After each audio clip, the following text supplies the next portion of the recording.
11:35 p.m., a severe thunderstorm was located over Trail of Tears State Park, moving east at 50 miles per hour. Expected hazards include 60 miles per hour wind gusts and quarter-size hail. This is a radar-indicated threat. The following impacts are expected. Hail damage to vehicles is expected. Expect wind damage to roofs, siding, and trees.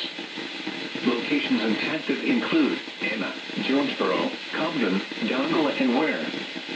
Repeating, a severe thunderstorm warning has been issued until 11 p.m. for the following counties: Union, Illinois.